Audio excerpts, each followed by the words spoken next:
बिस्मिल्लाहिर्रहमानिर्रहीम। तरावीह के बारे में लोगों की जानकारियाँ बड़ी कम हैं, तो तरावीह के बारे में मैं आज आप लोगों को बयान कर रहा हूँ। तरावीह की नमाज सुन्नत मुअक्कदा है और हर फ़र्द पर सुन्नत मुअक्कदा है, मर्द पे भी और औरतों पे भी। लेकिन तरावीह की जमात सुन्नत किफ़ाया है।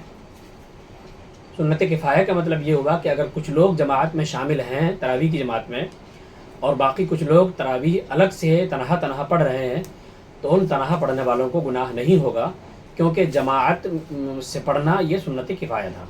लेकिन तरावीह पढ़ना ये सुन्नत मुअक्कदा है, यानी पूरा रमज़ान हर एक को पढ़ना ही पड़ेगा, मर्द को भी और औरतों को भी। मर्द को जमात से और औरतों को तनहा तनहा। हमारे मज़हब हनफी में औरतों की जमात नहीं है।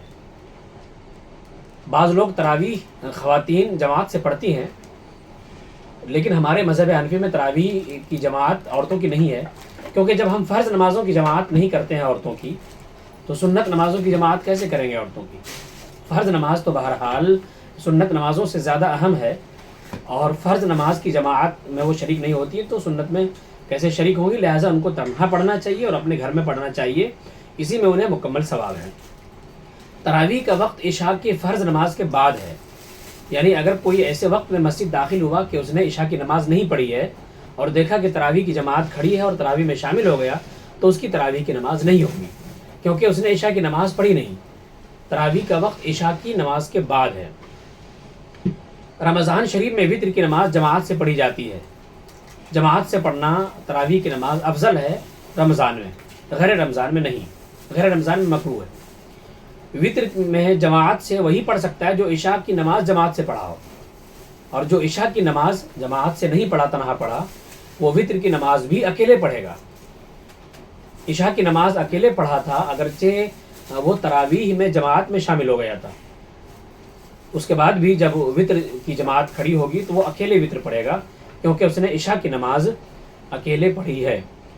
तरावीह की नमाज 20 रकात साबित है, हुज़ूर सल्लल्लाहु अलैहि वसल्लम से भी, सहाबाए किराम से भी, खुलफ़ाए राशिदीन से, सैयदना उमर फारूक आज़म से, सैयदना सिद्दीक़ अकबर से, तमाम खुलफ़ाए राशिदीन से 20 रकात तरावीह साबित है।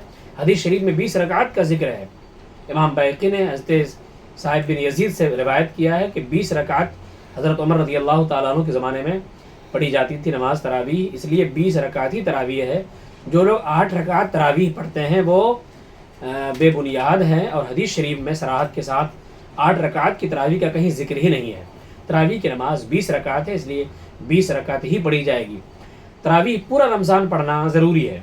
कहीं कहीं कुरान मजीद ख़त्म है 8 दिनों में, और कहीं 10 दिनों में, कहीं 12 दिनों में, कहीं 15 दिनों में, तो ये कुरान मुकम्मल है, ठीक है।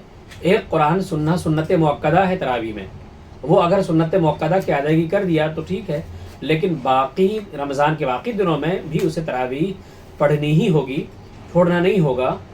ये नहीं समझे कि कुरान मुकम्मल हो गया तो अब तरावीह ही बंद कर दी, ऐसा करना गुनाह है। पूरा रमज़ान तरावीह में शारिक होना ज़रूरी है।